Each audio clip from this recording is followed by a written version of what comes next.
Salam alaikum.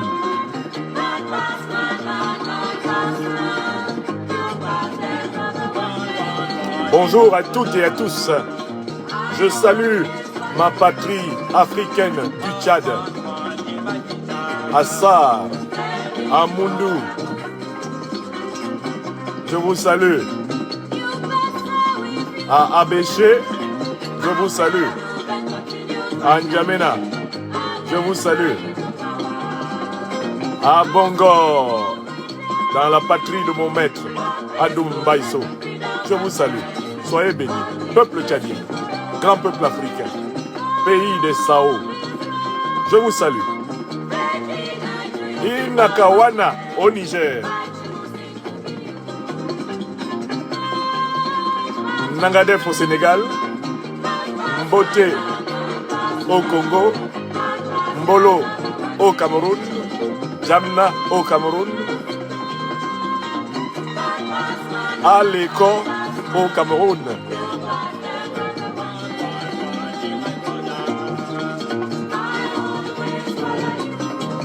Jambo, jambo, jambo dans toute l'Afrique de l'Ouest, dans toute l'Afrique de l'Est.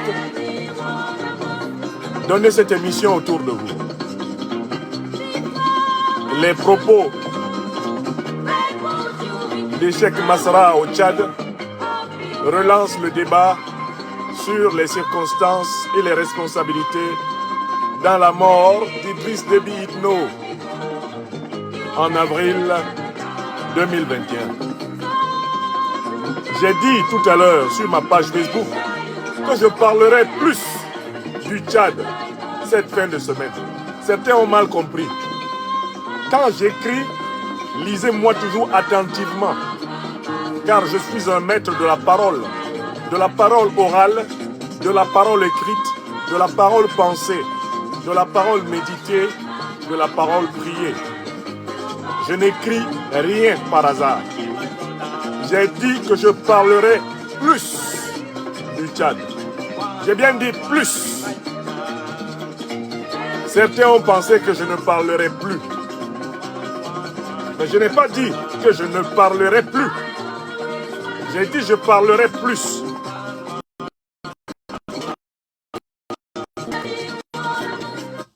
J'ai dit que je parlerai plus. Je vous rappelle que j'ai le droit de parler de tout sujet qui, moi, m'intéresse. C'est ce qu'on appelle la liberté de penser, la liberté d'expression. D'accord? Je l'exerce totalement. D'abord, j'ai le droit de parler de tout sujet qui m'intéresse, car rien de ce qui est humain ne m'est étranger. De deux, de temps en temps, je vous dis, je vais parler plus de ça. Ça aussi, j'ai le droit. Au nom de la même liberté d'expression, la même liberté de penser. J'ai le droit d'insister sur ce qui, moi, m'intéresse. Comme vous, vous avez le droit d'insister sur ce qui vous intéresse. Donc, à tous mes amis, sur les réseaux sociaux, ne vous inquiétez jamais, je ne renoncerai jamais à ma liberté de penser, à ma liberté de conscience, à ma liberté d'expression. Je parlerai. Et quand je veux, non pas quand je veux, quand moi je veux. Car je m'efforce d'être en toutes circonstances responsable de mes actes, de mes paroles et d'en répondre. Donc ne vous inquiétez pas. Je vois certains de mes amis paniquent parfois quand je dis je parlerai plus. Lisez-moi bien. Je n'ai pas dit je ne parlerai plus. J'ai dit je parlerai plus. Est-ce que c'est clair? Voilà. Donc, justement, je joins l'acte à la parole. J'ai dit que cette deuxième moitié de semaine, je vais plus parler du Tchad. Et je le fais. C'est Man Passman, chanté par Djalalilon, En la mémoire d'Ernest Ouandié, héros panafricaniste révolutionnaire du Cameroun, assassiné le 15 janvier 1971 à Bafoussam par l'armée néocolonisée d'Amadou Ahidjo et de son adjoint Paul Barthélemy Biya Bivol. Dédicace spéciale à tous les héros de la souveraineté, de l'indépendance, de la libération de l'Afrique, de tous nos pays, de tous nos peuples, les héros de la dimension de Yaya Dilo Djerou Béchi, fils du Tchad, assassiné le 28 février 2024 à N'Djamena par la soldatesque de Mahamad Kaka Déby Itno avec la bénédiction de Masra. Échec, Masra succès dit échec. Parce qu'il y en a qui font comme si ils ont oublié le communiqué qu'il a publié alors que Dilo venait d'être assassiné pour soutenir les assassins. Et aujourd'hui, on veut jouer les saintes nitouches et donner des leçons, eh bien, de moralité politique. Donnez cette émission au peuple africain. Appuyez sur le pouce levé et partagez. Appuyez sur le pouce levé et partagez. Donnez l'émission. Donnez l'émission. Donnez l'émission. Dans ma main, le was, le serpent symbolique de la connaissance. Il est là pour nous rappeler l'importance de la connaissance pour l'Afrique, pour l'émancipation africaine. Le was.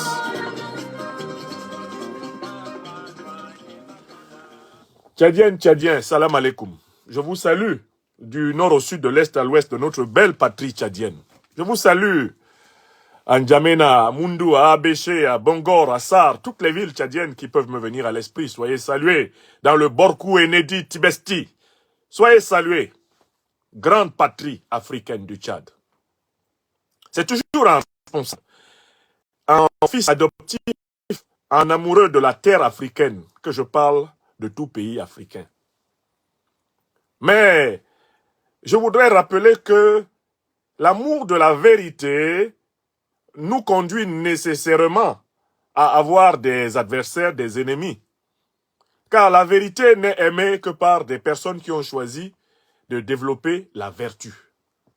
Les ennemis de la vertu, les vicieux, les pervers, n'aiment pas la vérité. Voilà pourquoi quand vous servez la vérité, votre discours divise. Il divise toujours tout groupe entre les vicieux et les vertueux. Il n'y a jamais vérité qui rassemble tout le monde. La vérité, précisément, sépare la bonne graine, la bonne graine de l'ivraie, la bonne graine de la mauvaise graine. La vérité a ce pouvoir de rassembler les justes et les méchants. Voilà pourquoi la vérité, au départ, divise toujours. Car les ténébreux, en présence de la vérité, se sentent touchés et commencent à s'agiter comme les diablotins recevant l'eau bénite d'un exorcisme. Le service de la vérité est donc un service très ingrat, puisque les gens n'aiment ce que vous dites, les gens n'aiment ce que vous dites que quand cela les arrange. Quand ça commence à les déranger, les gens n'aiment plus ce que vous dites. Or, celui qui s'efforce de servir la vérité ne doit pas chercher à plaire. Il doit simplement s'occuper de dire ce qu'il veut dire, en prenant le risque, bien sûr, de décevoir ceux qui auraient voulu qu'ils disent essentiellement ce qui leur plairait à eux. Le ministère des pains spirituels de la liberté des Africains est ainsi plein de récompenses, mais également plein d'embûches. Et du jour au lendemain, ceux qui étaient vos amis la veille deviennent vos ennemis. Et parfois, 3 jours plus tard, ceux qui étaient vos ennemis deviennent vos amis. Parce que ce que vous dites tantôt les arrange, tantôt les dérange. Tout arrangement, il y a un dérangement, a chanté le Burkinabé. Tout arrangement, oh, il y a un dérangement. Quand tu es content, ça fait mal à quelqu'un. Tout arrangement, il y a un dérangement. Tout arrangement, oh, il y a un dérangement. Quand tu es content, ça fait mal à quelqu'un. On peut chanter ça sous tous les tons. C'est cela que sort d'un serviteur de la vérité. Le matin, il se fait des amis parce que ce qu'il dit leur plaît à certains, pendant que d'autres sont déjà en colère. Le soir, ils deviennent des ennemis parce que ce qu'il dit leur déplaît. Entre-temps, d'autres sont déjà contents. Oui, parce que parfois dans le dérangement, il y a un arrangement. Et c'est la situation politique dans laquelle se trouve notre patrie tchadienne aujourd'hui. Un certain nombre d'esprits limités veulent absolument nous obliger à choisir entre deux camps. Le camp Mahamat Kaka Déby, héritier de la dictature de son père, et le camp de Succès Masra, lui-même premier ministre de l'héritier de la dictature, et président du Parti des transformateurs. Les deux partisans des deux camps veulent nous imposer de choisir entre Mahamat Kaka et Succès Masra. Mais il y a un petit problème, c'est que Mahamat Kaka ou Succès Masra exercent le même pouvoir et ils ont été adoubés et appuyés par la puissance néocoloniale française à travers le pacte de Kinshasa parrainé par la salle locale. Donc pour nous autres panafricanistes révolutionnaires, Mahamat Kaka Déby et Succès Masra appartiennent au même bloc politique. C'est l'élite néocolonisée africaine. Celle qui veut maintenir l'Afrique sous l'emprise du néocolonialisme français, maintenir l'Afrique sous l'emprise de l'impérialisme occidental. Aucun d'entre eux ne remet en cause le statu quo du Tchad comme pays dominé, militairement occupé, monétairement écrasé. Aucun d'eux ne remet en cause le statut du Tchad comme pays vassal. Moi, je fais partie, justement, de cette catégorie d'Africains qui ne sont ni pour Kaka, ni pour Masra, et qui considèrent que Kaka ou Masra, c'est comme la peste et le choléra. Car ils sont tous les héritiers du néocolonialisme dont l'Afrique veut se débarrasser. Alors, les partisans de Mahamat Kaka et de Succès Masra se promènent sur les réseaux sociaux pour dire « Mais toi, tu es citoyen français ». Je réponds aussi à cette objection. Mais est-ce que je vous ai dit que toutes les personnes qui sont citoyennes françaises soutiennent le néocolonialisme français?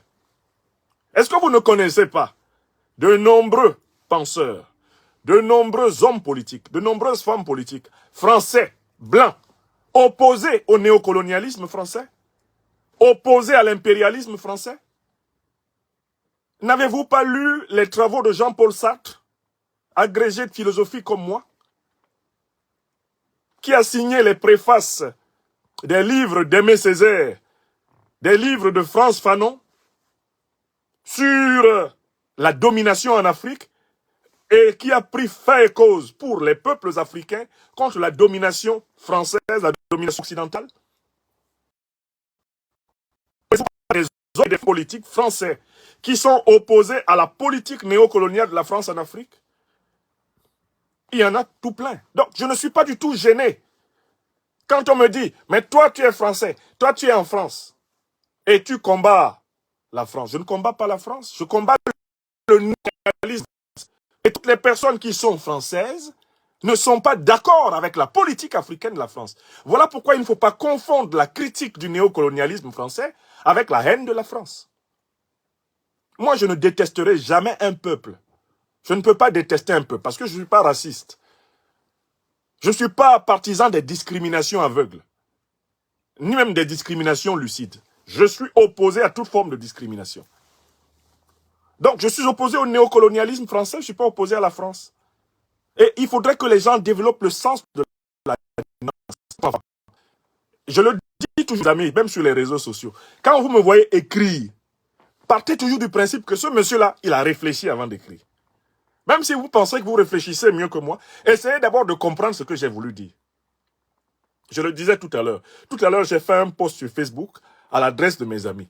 Je dis, je parlerai plus du Tchad.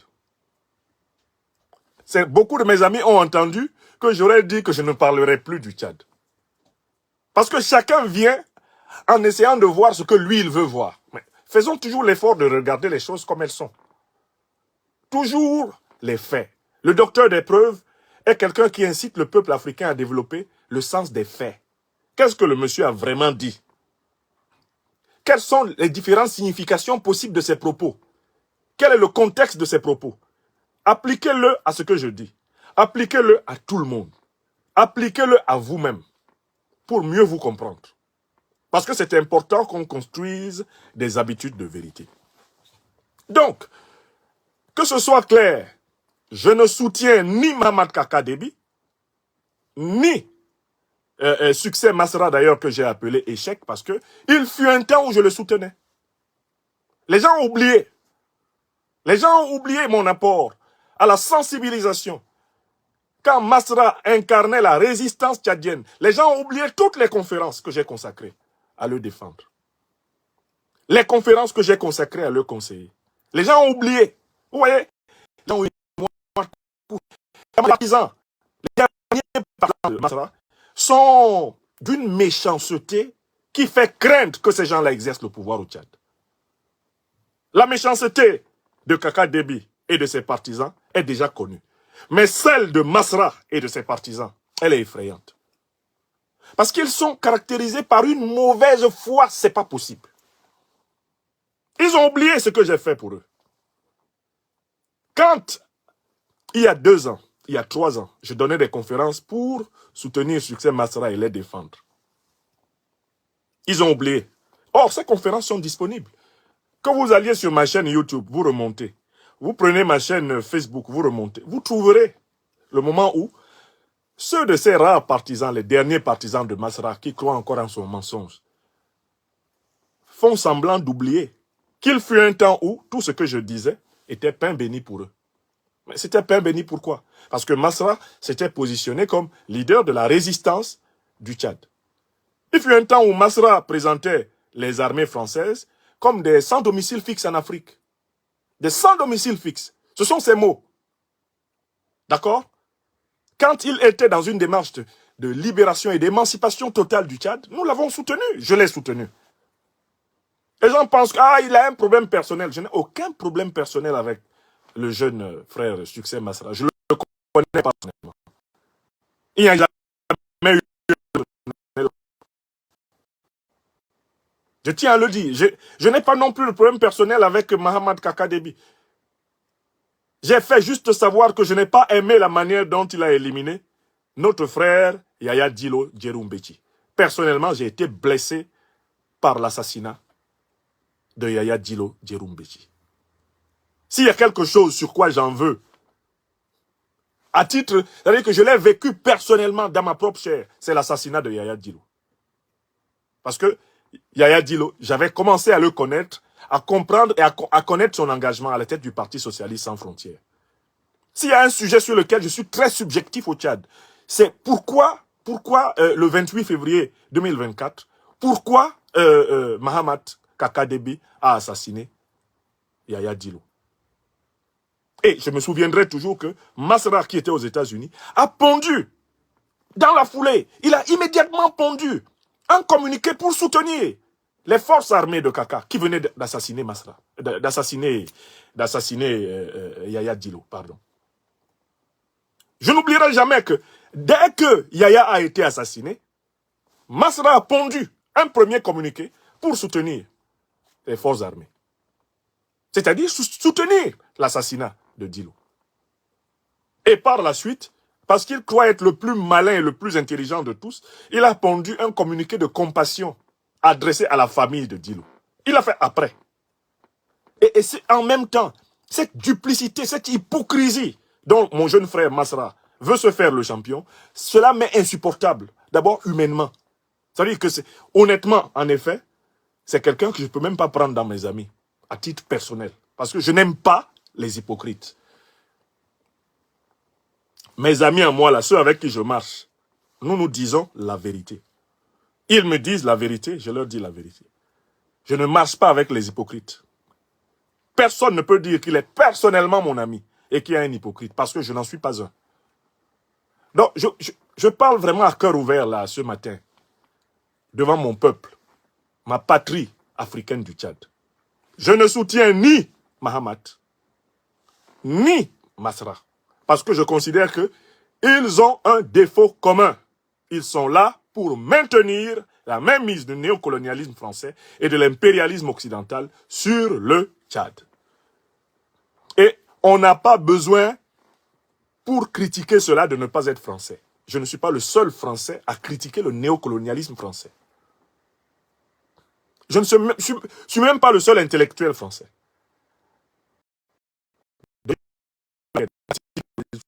Franco-français, comme on dit, critiquent le néocolonialisme français. Leurs œuvres existent. Leurs partis politiques existent.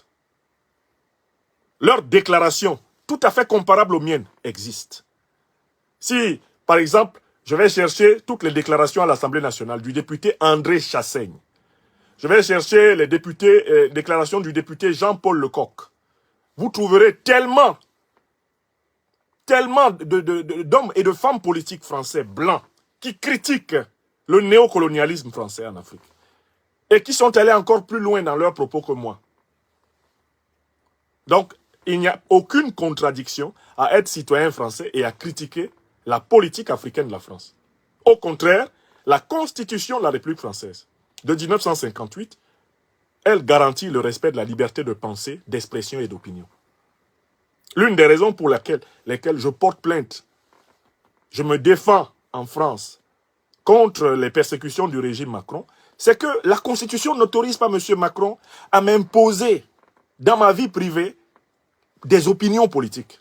Je n'ai aucune obligation de penser la même chose que M. Macron quand je suis chez moi, ici, devant mes caméras.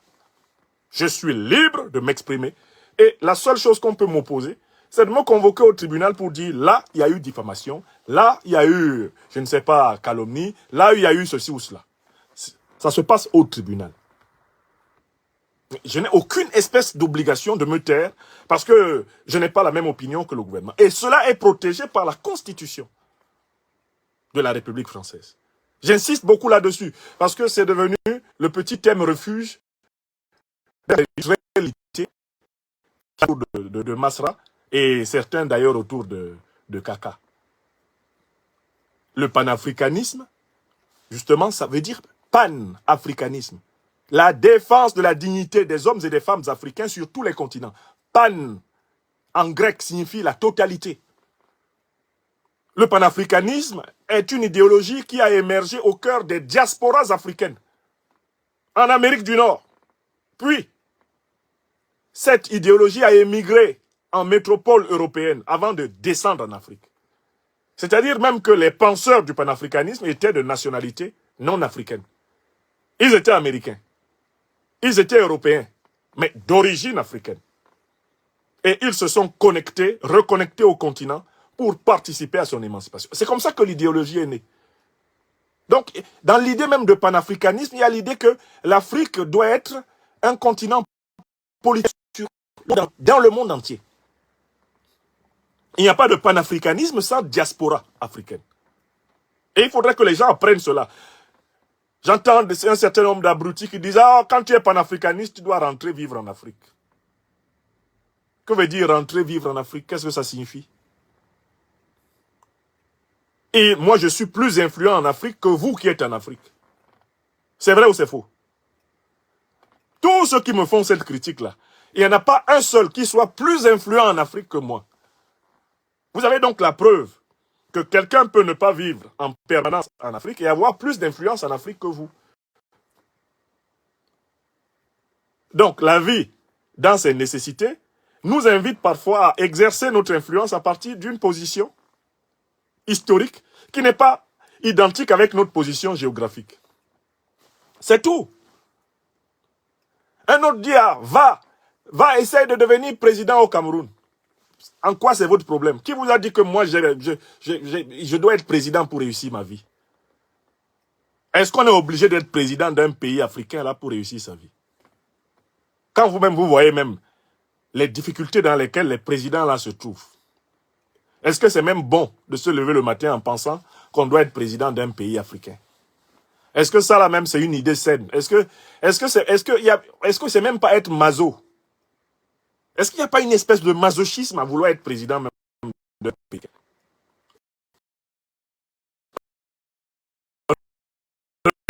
Mais dans quelles conditions il vit?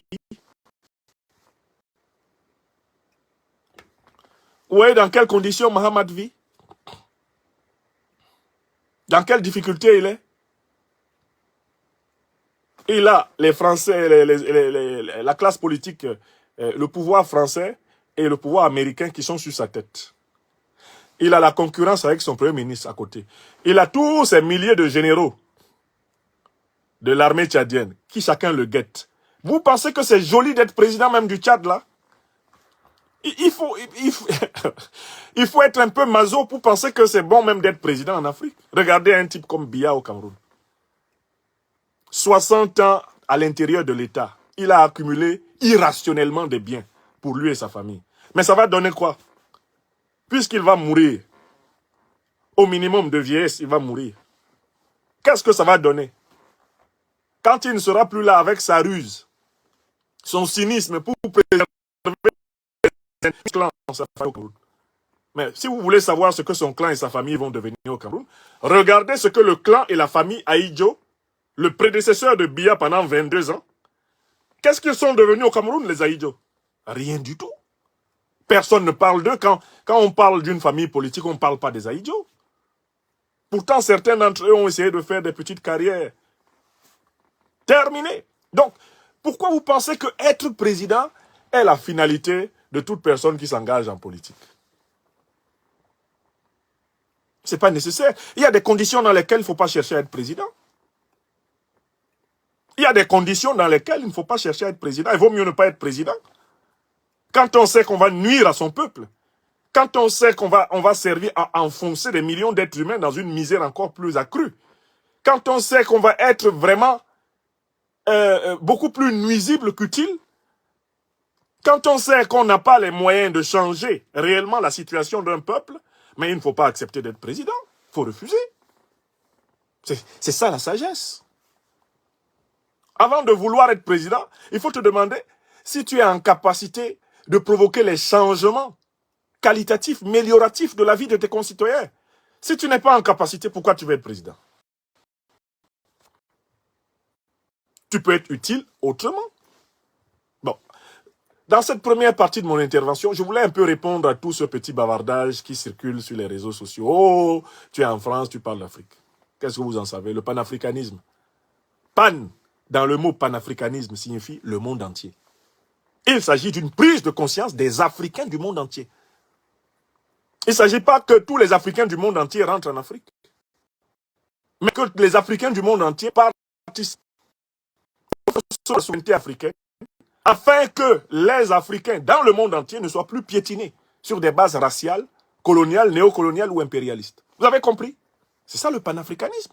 C'est un courant d'émancipation planétaire. Ce n'est pas un micro-courant, il ne s'agit pas d'une micro-agitation nombriliste. Et puis bon, oh, ne parle pas des affaires de notre pays, parle des affaires de ton pays. Qui a tracé les frontières entre le Cameroun et le Tchad? C'est vous? Les frontières entre nos 54 pays africains, là, qui les a tracées? Ce sont les colons. Vous êtes fiers de ça?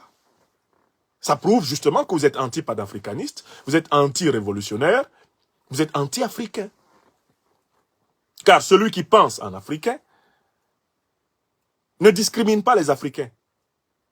Même si chaque Africain doit assumer ses racines, sa terre natale. Les Africains ne discriminent pas les Africains. Va dans ton pays, va là-bas. Celui-là n'est pas un Africain d'abord. Et puis, il a une inculture politique et une inculture historique massive. Puisqu'il ne sait même pas que ce qu'on appelle Tchad aujourd'hui, au Sénégal, au Cameroun, au Nigeria, ça a été tracé par des colons. C'est des frontières qui ont été tracées lorsque les armées coloniales se rencontraient.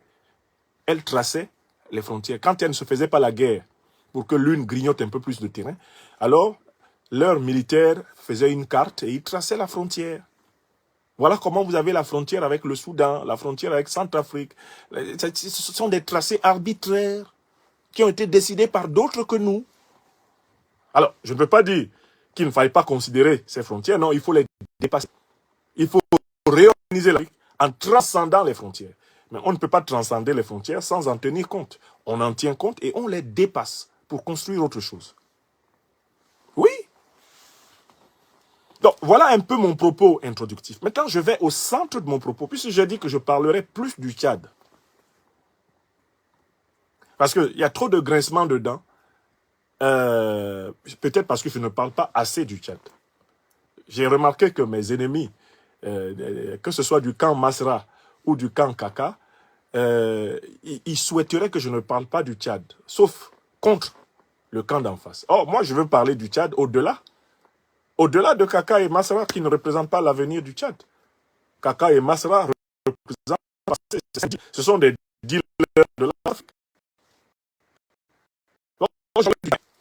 Il y a quelque chose donc du coup qui m'intéresse quand je dis que je parlerai du Tchad, c'est que les propos tenus en dernière date, excusez-moi,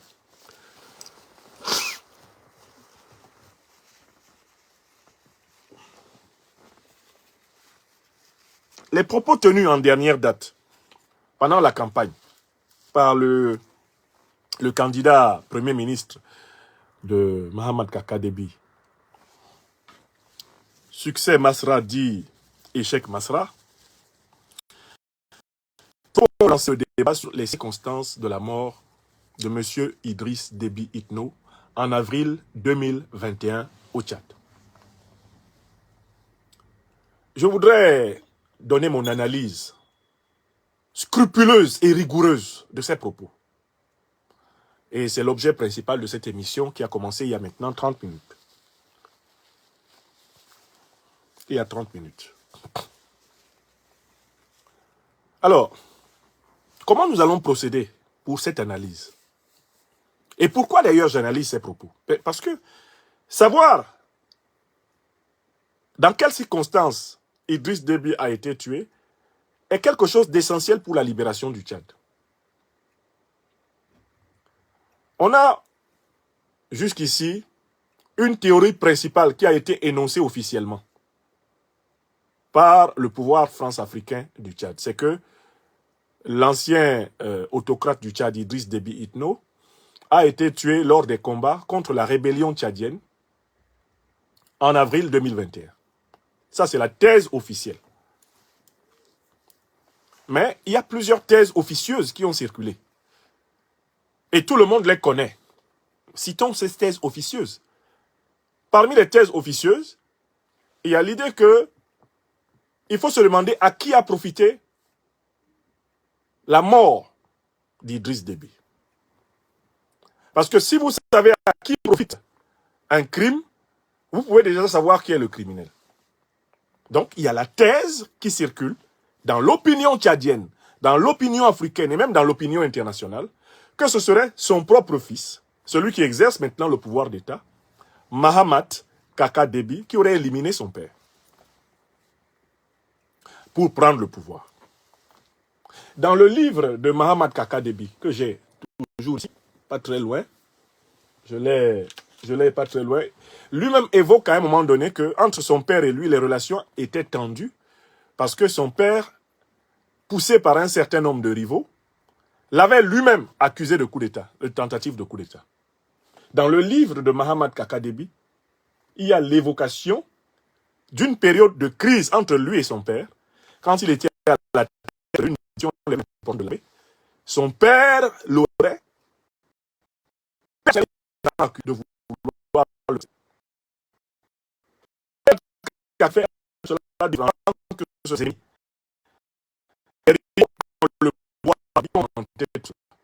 Il y accuse fortement sa belle-mère, Hinda Déby, et ses proches d'avoir été derrière ce montage. C'est écrit dans le livre. Donc, si vous êtes honnête en tant que Tchadienne ou Tchadien, ou en tant qu'Africain qui suivait l'actualité tchadienne, vous savez que il y a cette hypothèse que ce soit Mahamat qui ait éliminé son père. Mais il y a une troisième hypothèse qui circule au Tchad, en Afrique et dans le monde.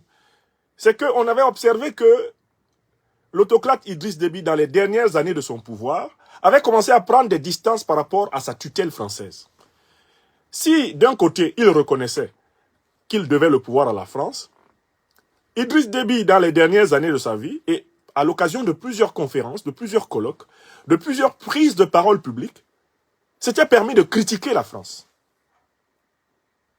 Et de dire que la politique tchadienne était manipulée par l'élite politique française dans un cadre duplicitaire. D'ailleurs, pour rafraîchir la mémoire à certains, il est toujours bon de lui redonner la parole pour qu'il nous dise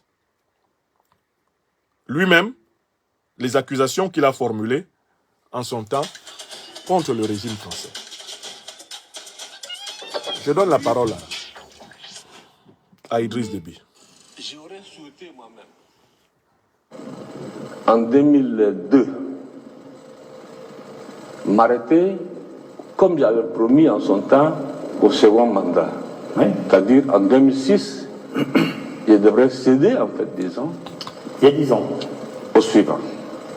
La guerre a éclaté, les mercenaires avaient attaqué, ils demeuraient ici la ville, le pays était en guerre. Vous comprenez? Mais en 2016, il... Attendez, s'il vous plaît. Et comme j'ai dit dans la politique africaine, écoutez bien, la France intervient souvent. Oui. Et je le dis haut et fort. Oui. La France a intervenu. Oui. Je dis bien, je n'ai pas demandé, je dis je ne le fais pas, de changer la Constitution. Pour l'histoire, je dis bien. Bongo n'est pas là. Bongo père, je dis bien. C'est à Paris. J'ai refusé. Et je n'ai pas fait la campagne.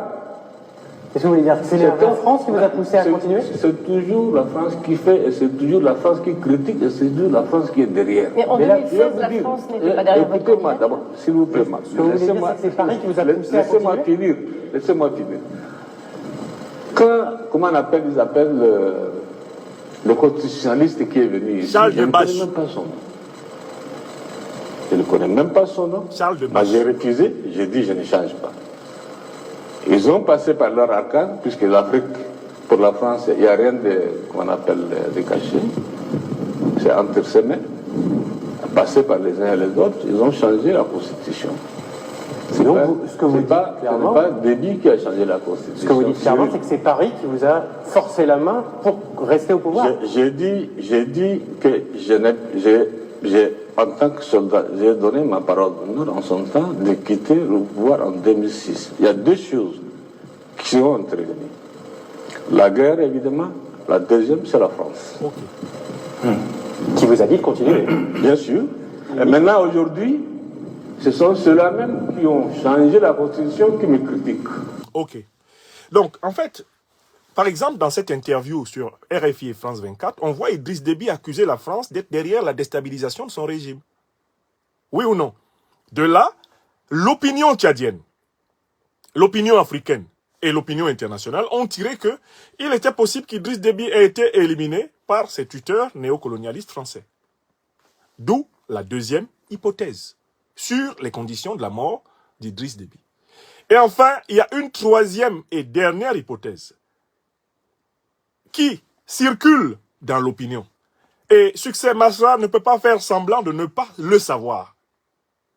C'est ça qui est important. Avant de parler, Masra est au courant de toutes les théories, de toutes les hypothèses sur les conditions de la mort d'Idriss Déby. Il y a donc une troisième école qui couple les deux premières hypothèses. À savoir que Idriss Déby, donc qui couple les deux dernières hypothèses. Parce que j'ai fait trois hypothèses. Première hypothèse, tué par la rébellion. Deuxième hypothèse, tué par son fils, qui a pris le pouvoir. Troisième hypothèse, tué par la France. OK? Or, il y a une quatrième hypothèse. C'est celle qui dit que il y aurait eu un accord entre les néocolonialistes français et Mahamat Kaka Déby pour éliminer Idriss Déby parce qu'il devenait un peu trop gênant, parce qu'il devenait un peu trop indépendant, parce qu'il dénonçait de manière de plus en plus crue le néocolonialisme français et qu'il était question de le remplacer avant qu'il n'y ait une catastrophe comme celle qui est arrivée au néocolonialisme français au Mali, au Burkina et au Niger, d'où les troupes françaises ont été chassées. Donc, ça fait combien d'hypothèses? Nous sommes là dans un travail scientifique. Est-ce que vous êtes ici rassemblés, mes amis? Que vous soyez des Tchadiens ou pas. Vous êtes ici plus de 2100 personnes, près de 1000 personnes, près de 1000 personnes aussi. Donc, vous êtes environ 4000 personnes en direct de cette émission. Appuyez sur le pouce levé. Appuyez sur la vidéo. Je fais œuvre de vérité. Est-ce que vous n'avez pas été au courant de toutes ces hypothèses? La théorie officielle, il est mort au combat. Deuxième théorie officieuse, son fils l'a assassiné pour prendre le pouvoir par coup d'État.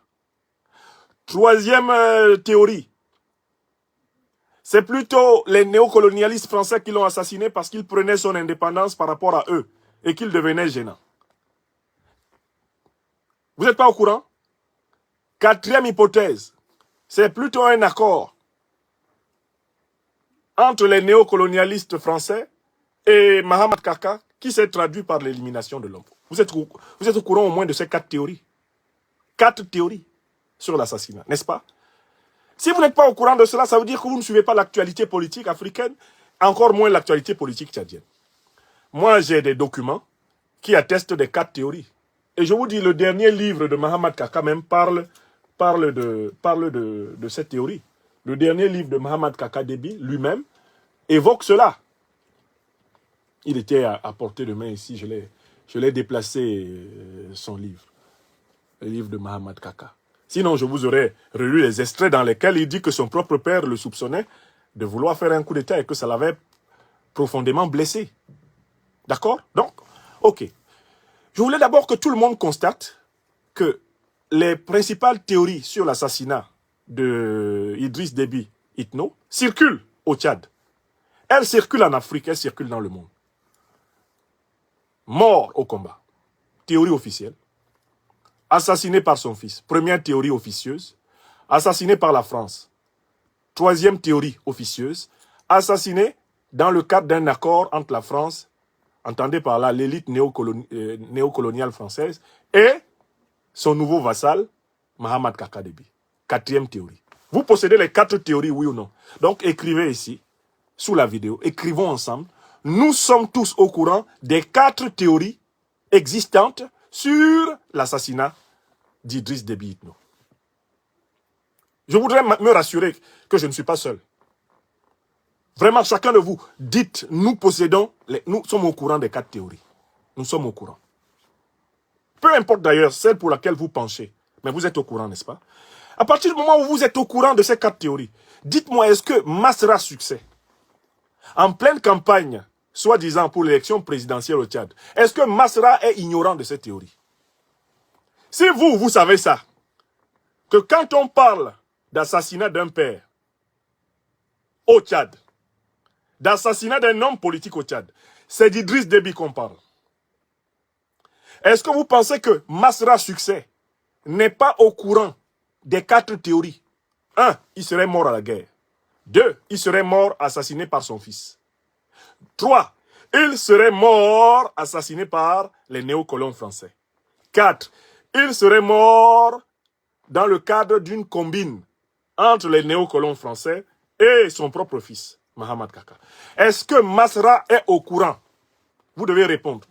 Parce que moi, je suis convaincu que Masra est au courant de toutes ces théories. Il est impossible que Masra ignore cette théorie. Donc, puisque Masra est au courant des 4 théories, mort officielle au combat, face à la rébellion, mort assassiné par son fils. Deuxième théorie, officieuse. Troisième théorie, mort assassiné par les néocolons français. Troisième théorie. Quatrième théorie, mort d'une complicité entre les néocolons français et son propre fils. Masra est bien au courant de cette théorie, n'est-ce pas? Nous allons donc lui donner la parole et nous allons voir quelle est la théorie que lui-même a choisi de mettre en lumière. Il y a 4 théories, hein? Vous avez entendu? Il y a 4 théories. Écrivez. Il y a 4 théories sur la mort d'Idriss Déby. Maintenant, dans la deuxième partie de cette conférence, la grande deuxième partie de cette conférence, nous allons voir laquelle des 4 théories Masra a choisi. On lui donne la parole.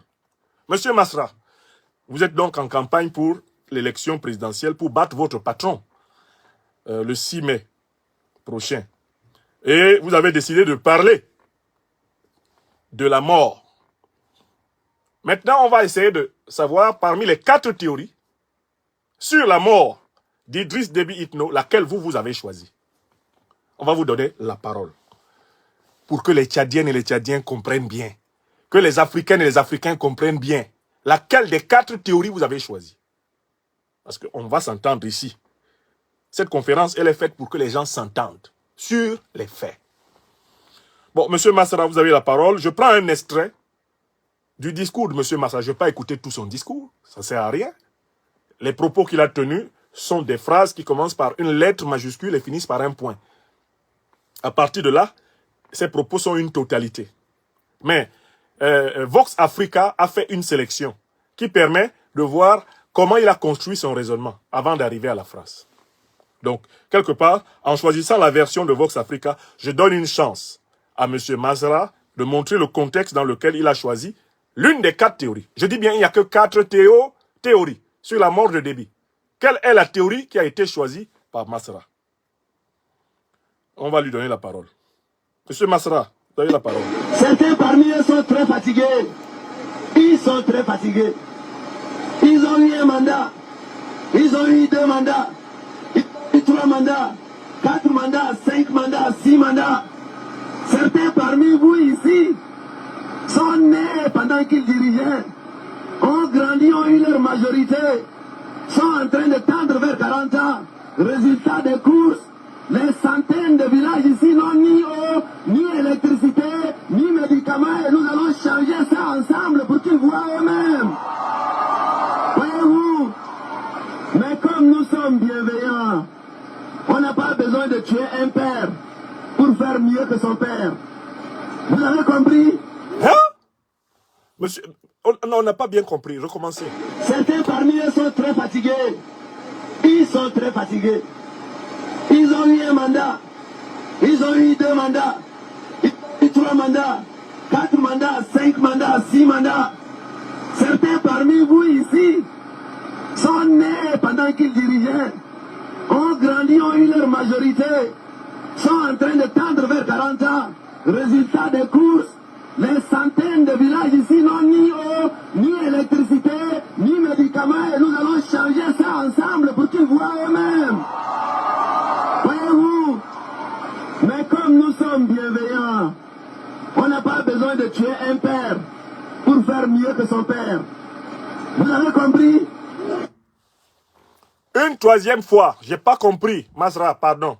Redites une 3e fois, succès Masra. Certains parmi eux sont très fatigués. Ils sont très fatigués.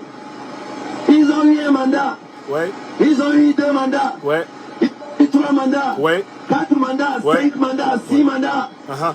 Certains parmi vous ici sont nés pendant qu'ils dirigeaient, ont grandi, ont eu leur majorité, sont en train de tendre vers 40 ans. Résultat des courses, les centaines de villages ici n'ont ni eau, ni électricité, ni médicaments, et nous allons changer ça ensemble pour qu'ils voient eux-mêmes. Voyez-vous, mais comme nous sommes bienveillants, on n'a pas besoin de tuer un père pour faire mieux que son père. Vous avez compris? Ok. Maintenant, vous avez tous entendu 3 fois. Maintenant, nous allons écouter ce qu'il a dit. Nous allons écouter.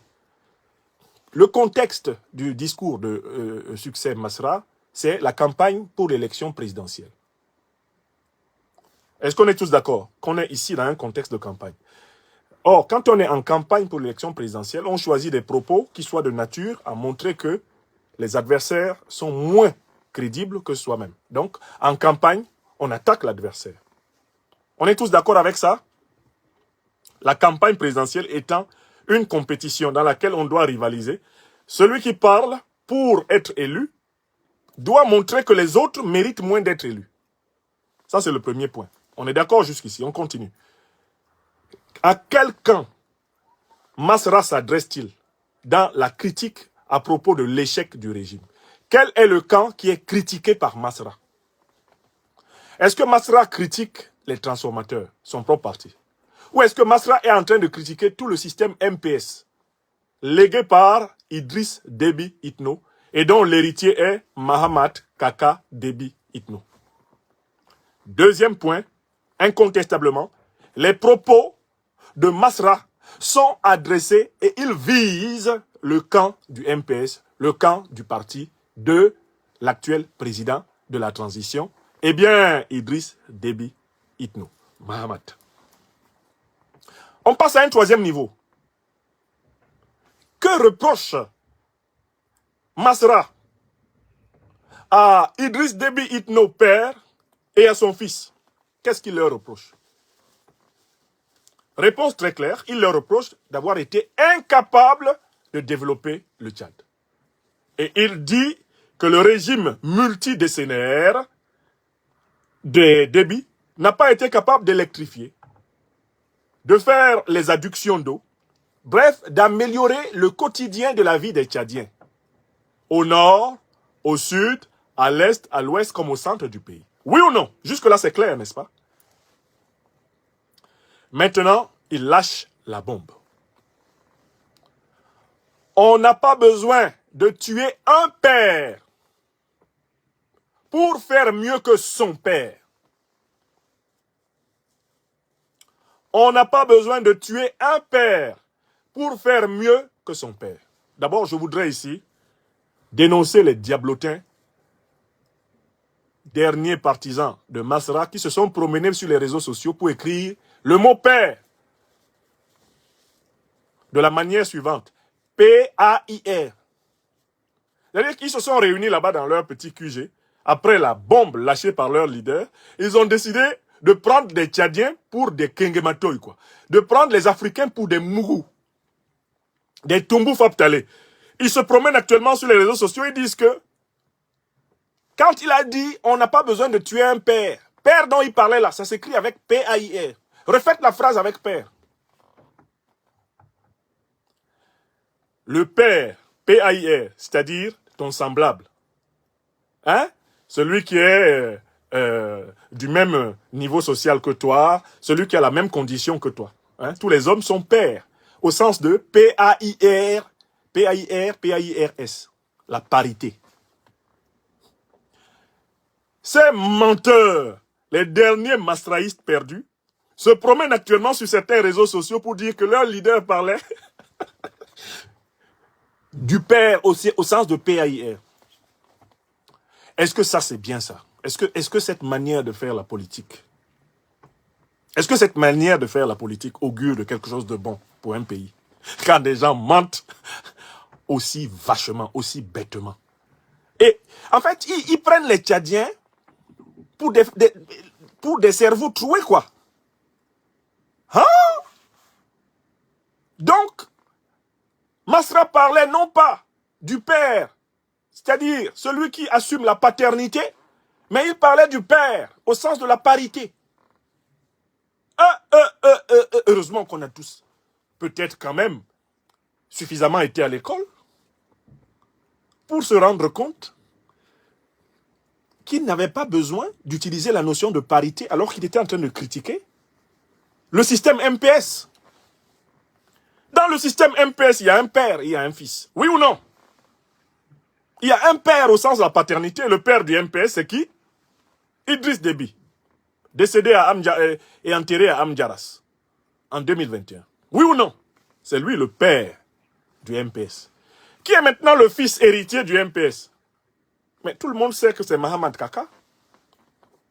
Mahamat Kaka, Idriss Déby Itno.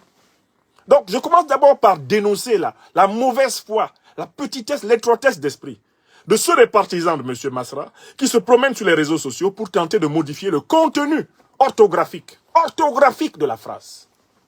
Non, il parlait de père. Il n'a pas dit père au sens de paternité. Il parlait de père au sens de parité. Il y en a même un qui ne connaît pas la différence entre père, écrit P-A-I-R-E, et père, écrit P-A-I-R. Et qui a tenté de venir m'expliquer sur ma page Facebook tout à l'heure que non, Masra parlait du père. Et il écrit père, P-A-I-R-E. Or, père avec P-A-I-R-E, ça renvoie à la paire, c'est-à-dire un doublon. C'est pas la même chose que le père, au sens de celui qui assume la paternité, celui qui engendre un fils ou une fille. Et c'est pas la même chose que le père, au sens de la parité. Celui qui met semblable, qui met égal. Non, Masra n'a pas parlé de parité. Masra a parlé de paternité. Car il critiquait justement le système de père en fils du MPS. Donc, on va donc comprendre clairement sa phrase. On n'a pas besoin de tuer un père pour faire mieux que son père. Cette phrase est expressément adressée à Mahamat Kaka Déby, le fils d'Idriss Déby Itno. Et cette phrase marque de la part de Masra le choix de la théorie numéro... Il y a 4 théories sur la mort d'Idriss Déby. Quelle est la théorie qui a été choisie par Masra? Vous êtes ici dans la masterclass de l'Afrique des libertés. On avance ensemble. Il y a 4 théories sur la mort d'Idriss Déby. Masra a choisi quelle théorie sur les 4? Il contredit la thèse officielle. La thèse officielle, c'est que Idriss Déby est mort au combat contre la rébellion. Masra n'a pas choisi cette thèse. N'est-ce pas? La deuxième thèse que j'ai citée, la thèse selon laquelle Mahamat Kaka a tué son père pour prendre le pouvoir, c'est elle qui a été choisie. Écrivez. Masra défend la thèse numéro 2. À savoir que Mahamat Kaka aurait éliminé son père pour prendre le pouvoir. Et Mahamat Kaka prétend mieux faire que son père. Mais il n'avait pas besoin de le tuer pour prendre le pouvoir. Voilà ce que un esprit véridique entend. La thèse 2. Et il est très prudent, Masra. Il ne défend pas la thèse 3. Il ne défend pas la thèse 3, pourquoi? Parce que la thèse 3 impliquerait ses maîtres, dont il pense qu'ils auront l'indulgence de l'aider à prendre le pouvoir au Tchad. Ses maîtres néocolons français. Donc il ne défend pas la thèse 3. Il ne défend que la 2. Car il veut isoler son adversaire principal, Idriss Déby Mahamat Itno. Il veut l'isoler du soutien français. En choisissant la thèse 2, il blanchit la France-Afrique et il noircit Kaka Déby. Écrivez ça. Donc vraiment, je ne sais pas comment les gens font pour ne pas aimer la vérité à ce point. Maintenant, posons-nous une question. Mais pourquoi il a dit ça? Qu'est-ce qui a poussé Masra à le dire? Est-ce que cette phrase avait été préparée par Masra? Ou est-ce que cette phrase lui a échappé? On doit faire 2 hypothèses. Et ce sera la conclusion de mon propos. 2 hypothèses sur cette phrase de Masra accusant, à mots à peine voilés, Mahamat Kaka d'avoir tué son père. Il y a 2 cas. Je vais prendre un premier cas. Premier cas, Succès Masra ne voulait pas dire ça. Cela lui a échappé. Ça s'appelle donc un lapsus lingué. Je commence par le premier cas. Hein. Il a dit ça, mais ce n'est pas ce qu'il voulait dire. C'est-à-dire qu'il a fait ce qu'on appelle en psychanalyse un lapsus lingué. Un lapsus lingué est un raté du langage dans lequel une personne révèle sa pensée inconsciente contre sa propre volonté. Il y a lapsus lingué sous la forme d'un acte manqué. C'est-à-dire qu'en fait, Masra, quand il s'est levé le matin, il n'avait pas prévu de parler de cette affaire de tuer son père. Ça là vraiment, c'est pendant qu'il était emporté par l'enthousiasme du discours que ça lui a échappé. Comme un paix peut échapper à tout le monde. Vous reconnaissez qu'il arrive à tout le monde de péter contre sa volonté. N'est-ce pas? De la même façon, il peut arriver à quelqu'un de dire quelque chose contre sa volonté. Ça s'appelle un acte manqué. Et ça s'appelle un lapsus lingué. Lapsus lingué. Mais si c'est un lapsus lingué, c'est-à-dire que dans son inconscient, Masra est convaincu, en fait, que Kaka est l'assassinat d'Idriss. Donc il marche avec lui en attendant de trouver une occasion pour s'en débarrasser. Puisque, sachant que Kaka serait l'assassin de son père, Masra sait qu'il ne peut pas dormir sur ses deux oreilles avec Kaka à côté. Parce que si, dans ton inconscient, tu es convaincu que quelqu'un a tué son père, est-ce que tu peux marcher avec cette personne-là en confiance? Est-ce que tu peux faire confiance à cette personne? Jamais de la vie. Quand tu dors avec quelqu'un qui a tué son père, tu considères cette nuit-là comme une nuit passée avec ton ennemi. Parce que si quelqu'un peut tuer son père, toi tu représentes quoi pour lui? Ta vie, ta vie, c'est pour quelqu'un qui peut tuer son propre papa. Toi-même, ta vie, ça représente quoi? Même pas un croissant, ça représente même pas un gâteau, même pas un bonbon alcoolisé, ta vie. Dès lors que toi, tu sais que quelqu'un a tué son propre papa, là, pour le pouvoir, tu sais que cette personne-là est un danger pour toi. Oui ou non? Donc, quand on va dans l'inconscient psychanalytique de Masra, et qu'on explore la théorie du lapsus, on se rend compte que Masra, en fait, au plus profond de lui-même, déteste souverainement Kaka Déby. Et n'hésitera pas, s'il en a l'occasion, à lui faire la peau. Oui ou non? Oui ou non? Il le déteste, en fait. C'est une compagnie hypocrite. C'est pas pour le bien du Tchad qu'ils sont ensemble. Masra accepte de cheminer avec lui en attendant de trouver une solution pour s'en débarrasser. Parce qu'il sait que, au fond de lui-même, il le déteste. Et il n'a pas confiance en lui. Bon, ça c'est le cas où il a fait un lapsus, lingué. Maintenant, on va prendre le cas où il a dit ça exprès. Et pourquoi il dit ça exprès? Pourquoi Masra se serait-il levé de chez lui pour aller publiquement accuser Déby, Mahamat Kaka, d'avoir assassiné Déby Idriss Itno? Pourquoi il peut vouloir faire ça? Mais dans ce cas-là, ça fait partie du plan pour forcer non seulement l'opinion à basculer vers lui, accélérer la rupture de la confiance de l'opinion tchadienne envers Mahamat Kaka, et ainsi engranger beaucoup de voix dans les urnes. Mais il y a aussi l'idée de montrer aux néocolons français que lui ne va jamais les mettre en cause, mais qu'il leur demande de lui donner en sacrifice Mahamat Kaka. C'est-à-dire que s'il a fait ça exprès, c'est aussi un coup politique. C'est un coup pour s'attirer les voix de l'opinion. Vous voyez, c'est un parricide. L'autre, c'est un parricide. Hein? Et quelqu'un qui a tué son père, vous n'allez quand même pas voter pour lui. Bon, donc les Tchadiens qui iront voter le 6 mai vont se retrouver dans l'obligation de choisir celui qui n'a pas tué son père et de ne pas choisir celui qui a tué son père. Ça, c'est le premier plan. Mais c'est aussi une déclaration publique ayant pour but de rassurer les maîtres de la France-Afrique. Jamais vous ne serez accusés. Je sais par ailleurs ce que vous avez fait au Tchad, mais je n'en parlerai jamais. Par contre, aidez-moi à me débarrasser de ce monsieur, parce qu'il ne peut pas mieux gouverner le Tchad que moi. Rien que parce que, bon, moi j'étais plus longtemps à l'école que lui, je peux être plus utile au Tchad que lui. Parce que lui, il ne comprend rien.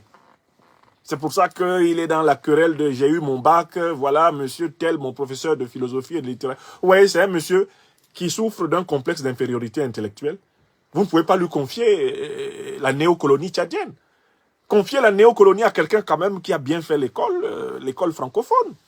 J'ai quand même été au moins jusqu'à l'ENA à Paris quand même. Donc, moi au moins je comprends comment ça fonctionne, un État. Alors, débarrassez-nous de ce type. Moi je vais mieux vous servir. Vous-même vous serez content. Hein? Donc, c'est un propos. La deuxième théorie, c'est que Masra a tenu cela dans le cadre d'un propos électoraliste. On appelle ça les propos électoralistes. C'est-à-dire des propos qui, à la dernière minute, ont pour but de ravir l'adhésion de l'opinion et de rassurer les partenaires internationaux. Moi, je ne sais pas s'il faut attribuer cela à un lapsus ou s'il faut attribuer cela à de l'électoralisme. Pour ma part, connaissant Masra, je pense qu'il est capable des deux. Et donc, peut-être qu'il faudrait élaborer, concernant Masra, la théorie suivante. Il s'agit d'un lapsus électoraliste. Un lapsus électoraliste. C'est-à-dire qu'il n'a pas tout à fait volontairement. Mais une fois qu'il l'a fait, il l'a assumé. Une fois qu'il l'a fait, c'est fait. Voilà pourquoi, à la fin de son propos, il y a une question qu'il pose au public. Et cette question-là me laisse penser qu'il a assumé son propos. Vous avez écouté la question qu'il a posée au public? Après avoir dit ce qu'il a dit. Moi, j'ai été attentif au dernier mot de Masra. Ouais. Attendez, monsieur Masra. Attendez. Écoutez le dernier mot. 3 mandats, 4 mandats, 5 mandats, 6 mandats. Certains parmi vous ici sont nés pendant qu'ils dirigeaient, ont grandi, ont eu leur majorité, sont en train de tendre vers 40 ans. Résultat des courses, les centaines de villages ici n'ont ni eau, ni électricité, ni médicaments, et nous allons changer ça ensemble pour qu'ils voient eux-mêmes. Voyez-vous, mais comme nous sommes bienveillants, on n'a pas besoin de tuer un père pour faire mieux que son père. Vous avez compris? Vous avez entendu la dernière phrase? Masra assume ce qu'il a dit en demandant aux gens s'ils ont bien compris. Et on entend les gens dire « Oui, on a bien compris ». Mais qu'est-ce que les gens ont bien compris? Si vous pouviez retrouver ceux qui étaient dans la foule lors de ce meeting, ils ont bien compris, en effet, que Masra parlait de Kaka, que Masra disait que Kaka avait tué son propre père pour prendre le pouvoir dans l'ambition de faire mieux que son père, mais qu'il n'en serait pas capable, et que lui, parce qu'il n'est pas malveillant, parce qu'en disant nous sommes bienveillants, il veut dire que Kaka, le MPS, c'est le parti des malveillants, mais nous allons mieux faire qu'eux, parce que nous ne sommes pas des gens qui tuons notre père. Il a insisté pour demander si les gens ont compris. Et les gens lui ont répondu oui. C'est-à-dire qu'ils ont bien compris laquelle des 4 théories sur la disparition d'Idriss Déby a été choisie et valorisée dans le cadre de sa campagne électorale. Alors, pour conclure, soyons sérieux. Les partisans de M. Masra, au lieu de passer leur temps à dire que leur leader n'a pas évoqué la mort d'Idriss Déby, devrait assumer. Masra lui-même devrait assumer ses propos. Si le Tchad était un état de droit, et si M. Idriss Déby Itno Mahamat Kaka estimait que Masra l'a diffamé, bon, il faudrait le traîner au tribunal. Il faudrait le traîner au tribunal pour qu'il explique qui a tué son père. Qui a tué son père pour essayer de faire mieux que lui. Mais le Tchad n'est pas un état de droit. Les problèmes politiques au Tchad se règlent à coups de revolver. Et c'est ce que nous dénonçons. Parce que ça veut dire que le peuple tchadien est otage d'une élite politique qui n'a pas l'habitude du droit, qui n'a pas l'habitude du débat, qui n'a pas l'habitude de la confrontation des arguments. Une élite politique dont les partisans se ressemblent bizarrement, parce que tous demandent qu'on ne critique surtout pas leur leader. Que les partisans de M. Mahamat Kaka Déby Itno ne veuillent pas du débat, on comprend, parce que lui, il a pris le pouvoir par les armes contre le peuple tchadien. On sait qu'il est là parce qu'il détient les moyens de la violence. Mais que les partisans de Masra, eux aussi, se promènent sur les réseaux sociaux pour interdire de critiquer les propos de leur leader, c'est encore plus inquiétant pour le Tchad. C'est-à-dire que ceux-là même qui se présentent comme les transformateurs, ceux qui sont une alternative à la dictature tchadienne, mais ce sont des dictateurs. Ce sont des dictateurs. Parce que dès que vous dites que leur leader, dans le fond de sa logique politique, n'est pas différent de son adversaire, eux, ils ont une seule ambition, c'est de vous interdire de parler. Alors, ils ont leur page Facebook, ils ont leur page YouTube, ils ont leur page TikTok, mais allez parler dessus. Si d'ailleurs, moi, je suis le sujet qui vous intéresse, allez faire des conférences sur moi, là. Allez faire des conférences sur moi. Je verrai si parmi toutes les logorées que vous déverserez, il y en a quelques-unes qui méritent ma considération. Mais je n'irai jamais commenter sur vos pages. Je n'irai pas. Une fois que je sais que vous êtes des gens qui voulaient simplement que Kaka dégage pour que vous vous asseyez à sa place. Au total de là que je m'y mette. Hein? Alpha Blondy la chance. Si c'est ça votre projet politique, ça ne m'intéresse pas. Vous ne m'intéressez pas. Donc moi, j'ai 4 théories sur l'assassinat d'Idriss Déby, sur la mort d'Idriss Déby. Je constate que le Premier ministre Mahamat Kaka, à savoir donc Masra, succès, dit échec, a choisi la théorie numéro 2. Je constate cela et puis je suis serein, tranquille et calme. Vous comprenez? Voilà, je vous souhaite une excellente journée. À travers le monde, à travers le Tchad, à travers l'Afrique, je vous souhaite une excellente journée. Et nous continuons à suivre l'actualité politique africaine en général, tchadienne en particulier. Plus tard dans la semaine, peut-être demain, je vous parlerai de la fameuse visite de Tshisekedi en France et du projet de confier le répertoire de toutes les matières premières stratégiques du Congo à son partenaire néocolonial. On en parlera dans une émission demain. Je suis en train de documenter tous les propos du néocolonisé Félix Tshisekedi. Nous y reviendrons. Notre devoir est de faire promener le scalpel de la critique sur toutes les incongruités que connaît notre continent natal. Soyez bénis. Soyez bénis. Portez-vous bien. Salam alaikum encore en Djamena. Alors, peuple tchadien, pour moi, j'ai toujours dit que le 6 mai, la meilleure attitude, ce serait de rester chez vous ou d'aller faire autre chose. Parce que de toutes les façons, ce que vous appelez élection a déjà été décidé dans le pacte de Kinshasa, sous l'égide de Félix Tshisekedi et du néocolonialisme français. Les résultats sont déjà décidés. Donc, ça sert strictement à rien de vous décarcasser pour un système qui vous oblige à choisir entre la peste et le choléra, alors même que la peste a déjà gagné. Depuis quand quelqu'un est le premier ministre de l'autre, choisi par l'autre, nommé par l'autre, et puis il va le battre aux élections? En Afrique, dans nos républiques bananières, vous avez vu ça où? Bon, si vous voulez, vous ne m'écoutez pas, ben, la semaine prochaine arrive. Ayez seulement le courage de revenir ici dire, vous aviez dit, ça s'est passé comme vous avez dit. Ce qui m'arrive souvent, malheureusement, c'est que beaucoup d'Africains reviennent me voir pour me dire,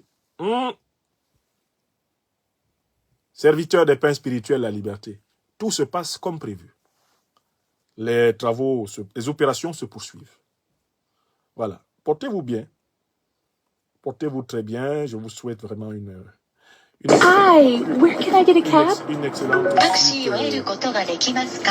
excellente suite de semaine.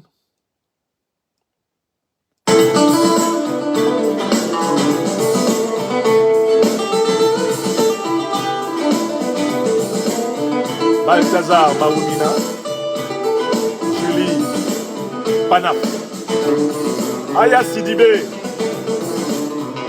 Iniche,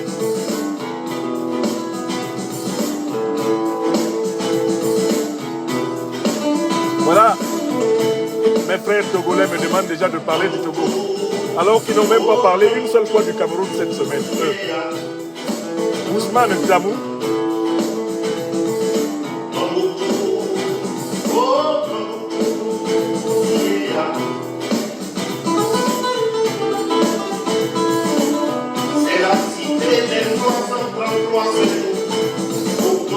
c'est la cité d'Afrique religieuse.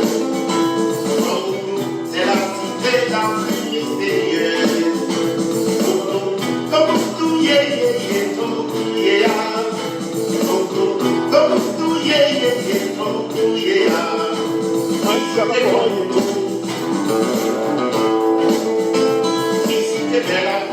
Malia Akelawa. Merci Malia. Merci Mala Akelewa. Voici Maurice Swanga, sois béni. Bilal Dardamo, mon bon petit à Poitiers, sois béni. Mon Toumba Midokoti. How no? Le café du matin, Koufoutot. Cla Marley, Landry Nchouane. Clarisse Moruba Bibaramo. Wolfgang von Stettner, Dankeschön. Danke sehr.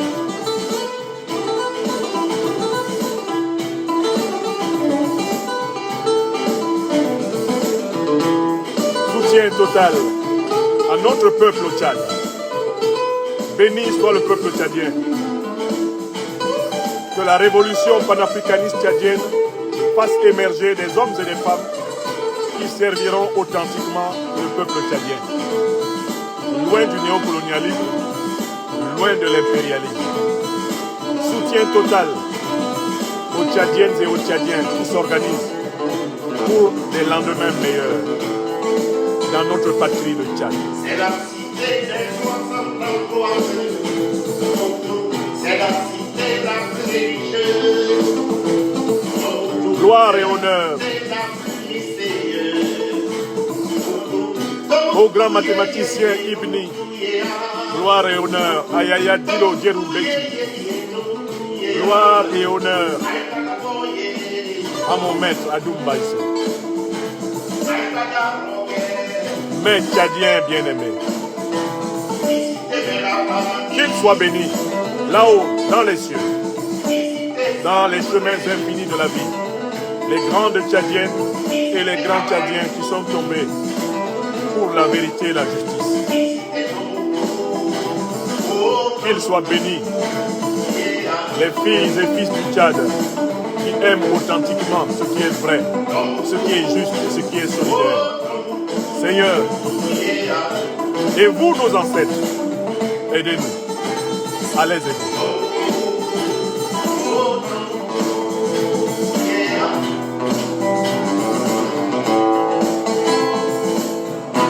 Merci. Soyez bénis. Merci infiniment. Merci. Merci.